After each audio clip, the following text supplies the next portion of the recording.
राजधानी रायपुर के BTI ground Shankar Nagar में confederation of all India traders CAT द्वारा आयोजित 5 दिवसीय कैट नेशनल ट्रेड एक्सपो 2026 का भव्य समापन मुख्यमंत्री विष्णुदेव साय की उपस्थिति में हुआ। मुख्यमंत्री ने देश के सबसे बड़े व्यापारी संगठन कैट की इस पहल की जमकर सराहना की। उन्होंने एक्सपो की सफलता के लिए कैट की पूरी टीम को बधाई दी। समापन समारोह में राष्ट्रीय व्यापारी कल्याण बोर्ड के अध्यक्ष सुनील जय सिंघी और रायपुर की महापौर मीनल चौबे भी विशेष रूप से उपस्थित रहे।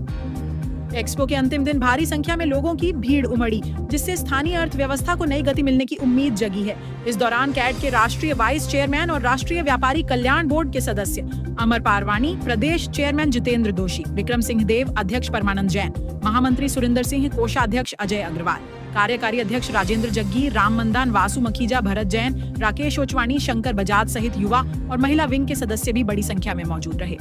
सबसे पहले मैं कैट का आभार व्यक्त करना चाहूंगा, जिन्होंने इस अवसर पर मुझे आमंत्रित किया और हमारा सम्मान किया। मैं भी आप सभी लोगों का हृदय से अभिनंदन करता हूं, स्वागत करता हूं। हमारे प्रदेश के वित्त मंत्री श्री ओपी चौधरी जी ने प्रस्तुत किया है। ये जो 5 दिन का ट्रेड एक्सपो हुआ है, इसके लिए भी हम धन्यवाद देना चाहेंगे कैट को कि ये 5 दिनों में यहाँ पर खाली व्यापार की सुविधा नहीं, सुई से लेकर सारा सामान यहाँ पर लोगों को देखने के लिए भी, खरीदने के लिए भी आप लोगों ने व्यवस्था किया है। उसके साथ साथ मनोरंजन का भी साधन, यहाँ पर मनोरंजन भी आप लोगों ने किया है, जिसमें स्थानीय जो टैलेंट है उनको भी अपना प्रतिभा दिखाने का अवसर मिला है। तो इस तरह से आप लोगों का प्रदेश और देश के हित में बड़ा अहम रोल रहता है। मैं आप सबका फिर से हृदय से अभिनंदन स्वागत करते हुए और ये 5 दिन का ट्रेड एक्सपो का एक सार्थक मतलब लाभ सबको हो, छत्तीसगढ़ को हो। और इस आयोजन के लिए मैं फिर से कैट को धन्यवाद करते हुए और हमें भी बुलाए, मुझे आने में थोड़ी देरी हुई, इसके लिए मैं आप सभी लोगों से क्षमा चाहूंगा। आज बजट भी प्रस्तुत हुआ तो कई तरह की पेपर समाचार पत्र वालों से मुलाकात थी, इस वजह से आने में देरी हुई है। और माननीय सिंघी जी ने जो सलाह दिया है, छत्तीसगढ़ में भी निश्चित रूप से हमने उन्हें कहा है कि मध्य प्रदेश में जो हुआ है वो सबका भेजेंगे, तो निश्चित रूप से वो सब यहाँ भी हम लोग छत्तीसगढ़ में भी उस पर अमल करेंगे। और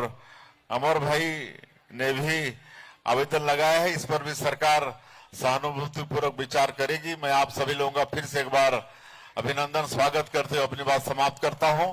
जय हिंद, जय छत्तीसगढ़। आज के इस नेशनल एक्सपो के प्रायोजन में जिनके नाम में विष्णु है, जिनके नाम में साय है, और आप सब छत्तीसगढ़ के व्यापारी है, और 36 का मतलब माननीय सीएम साहब अखंड होता है, 36 को जोड़ते हैं तो 9 होता है। अब मुझे पता लगा कि गुजरात के तर्ज पर जिस द्रुत गति से आपके नेतृत्व में छत्तीसगढ़ आगे बढ़ रहा है, उसमें ये अखंड जो 9 का आंकड़ा है ये 36 है। उस 36 गुण के कारण आप और आपकी सरकार, आपकी टीम, आपकी सरकारी व्यवस्था ने जिस चरम सीमा पर आज के बजट के माध्यम से, आज मुझे इस बात का गर्व है, अमर भैया ने बहुत कुछ डिटेल में कहा, मैं रिपीट नहीं करूंगा, साहब को जल्दी जाना है, लेकिन आज जिस प्रकार का बजट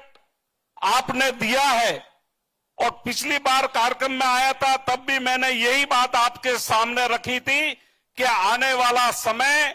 विकसित भारत की परिकल्पना के संकल्प में देश के माननीय प्रधानमंत्री जी के नेतृत्व में छत्तीसगढ़ विकसित बनने में कहीं किंतु पंतु नहीं लगेगा। और आज का बजट साथियों कल के पेपर में देखना, आज के टीवी में सुनना और उसका अध्ययन करना, हम सब व्यापारी है। और व्यापारी तो साहब हमारे यहाँ तो गुजरात में तो एक ऐसा सिस्टम है कि व्यापारी इतना ध्यान रखते हैं। मैं कई बार प्रधानमंत्री जी को कहता हूं कि हमारे गुजरात में तो व्यापारी तबीयत भी पूछते हैं कि कैसी है तबीयत, तो रुपए में 4 आना ठीक है, रुपए में 12 आना ठीक है। तो व्यापारी हर चीज को सोच समझकर और तोल मोल के और व्यापारी शुद्धिकरण के भाव से, वो अपने कार्य के भाव से, उद्यमी इसलिए कहा जाता है हम व्यापारियों को कि वो साहस करता है, वो उद्यम करता है, वो अपनी पूंजी लगाता है, वो इस प्रकार के एक्सपो करता है, इस प्रकार के सेमिनार करता है। और देश के, दुनिया के सामने हम सब जानते हैं कि साहब ये वो व्यापारी है जिन्होंने कोरोना काल में, चाहे सब्जी का व्यापारी हो, चाहे दूध का छोटा व्यापारी हो, चाहे दवा बाजार का व्यक्ति हो, हर एक व्यक्ति ने मानवता को ध्येय रखकर अपनी परिश्रम की पराकाष्ठा के साथ साथ अपनी जान की भी परवाह नहीं की। और इस प्रकार से देश में, छत्तीसगढ़ में, हर प्रांत में, रायपुर में जैसी व्यवस्था खड़ी की, ये व्यापारियों के इस समागम में आप आज पधारे हैं। मैं national traders welfare board government of India की तरफ से आपका तहे दिल से स्वागत करता हूं, वंदन करता हूं, अभिनंदन करता हूं।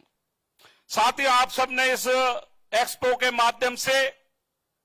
देश के यशस्वी प्रधानमंत्री जी ने 15 अगस्त को लाल किले की प्राचीर से हमको कहा है कि स्वदेशी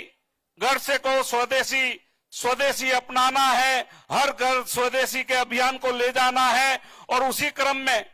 देश के यशस्वी प्रधानमंत्री जी वोकल फॉर लोकल की बात करते हो, 1 डिस्ट्रिक्ट 1 प्रोडक्ट की बात करते हो, एक भारत श्रेष्ठ भारत की बात करते हो, और स्वदेशी के नारे को लेकर आज हम जिस द्रुत गति से आगे बढ़ रहे हैं। पिछली बार मैं कार्यक्रम में आया था, अमर भैया आपने बहुत भव्य कार्यक्रम किया था, उसमें वोकल फॉर लोकल और भारत की शपथ कराई थी। 22 अप्रैल को जो घटना घटित हुई, उसके बाद देश के यशस्वी प्रधानमंत्री जी ने वोकल फॉर लोकल और स्वदेशी की बात के साथ इस देश को आह्वान किया था और अपील की थी। और व्यापारियों के सामने इस बात को भी आज याद कराने आया हूं कि माननीय मुख्यमंत्री जी अब सब जानते हैं, 15 अगस्त को देश के माननीय प्रधानमंत्री जी ने जीएसटी में बहुत बड़ा आमूल परिवर्तन की बात कही थी। दिवाली से पहले एक बहुत बड़ी भेंट सौगात के रूप में, और हम सब जानते हैं 395 वस्तुएं ऐसी हो गई जिसमें 5% या 0% जीएसटी हो गया। की खरीदी के हिसाब से उनको सारा चीज, चाहे फूड कोर्ट हो, चाहे एंटरटेनमेंट की बात हो, चाहे घर का सामान हो, चाहे इलेक्ट्रॉनिक की बात हो, चाहे उनको घर खरीदना हो, फर्नीचर खरीदना हो, पूरा कपड़ा खरीदना हो, जो भी किचन का सामान, सारी चीज एक छत के नीचे हम लोग ने प्रोवाइड किए। और आज मैं पूरे छत्तीसगढ़ के 12 लाख व्यापारियों की ओर से सीएम साहब का स्पेशली आज अभिनंदन करना चाहता हूं मैं, कि पूरे टीम के तरफ से, क्योंकि आज जो बजट पेश हुआ है उसमें जिस प्रकार का उनके विजन में आदरणीय हमारे जो फाइनेंस मिनिस्टर साहब ने जिस प्रकार से उन्होंने 5 मिशन को चूज करके कैसे आगे बढ़ने की बात किए हैं, तो इसमें पूरा छत्तीसगढ़ का जो 2047 का विजन जो हमारे आदरणीय प्रधानमंत्री जी जो सोचते हैं उसके साथ ताल कदम करते हुए कैसे आगे बढ़ना है, वो आज झलक दिखती है। आज हम चाहे 2024-30 की इंडस्ट्रियल पॉलिसी की बात करें, आदरणीय मुख्यमंत्री के अंदर में जो बना है, जिसमें 8 लाख करोड़ के ऊपर हमारे पास ऑलरेडी एमओयू साइन हो गया छत्तीसगढ़ की, चाहे कस्टमर के जेब में पैसा डालने की बात है, आज आदरणीय वित्त मंत्री साहब बता रहे थे 1,40,000 करोड़ रुपया किसानों को दे चुके हैं अभी तक। तो वो अल्टीमेटली पैसा रोटेट होके हमारे उद्योग में, व्यापार में आ रहा है। ऐसे आदरणीय हमारे सीएम साहब जिनके नेतृत्व में इतना अच्छा काम हो रहा है, हम लोग सीएम साहब लगातार, हम लोगों ने अभी चौधरी साहब को अपना जो बजट सुझाव दिए थे उसमें टूरिज्म की बात किए थे। हम लोग को बहुत खुशी है जो आदरणीय प्रधानमंत्री का सोच है कि हम लोग अपने ही डेस्टिनेशन में मैरिज करना चाहिए और अपने हिंदुस्तान में ही जो भी एक साल में कम से कम एक बार घूमने जाएं या जो खरीदी करें, उसी तर्ज पे टूरिज्म को भी एक मिशन मोड में लाया गया है। छत्तीसगढ़ में उद्योग पॉलिसी से ही मिला है, उसकी कनेक्टिविटी है और जो सारा चीजें हैं, मैं उसका बहुत आपको अभिनंदन देता हूं।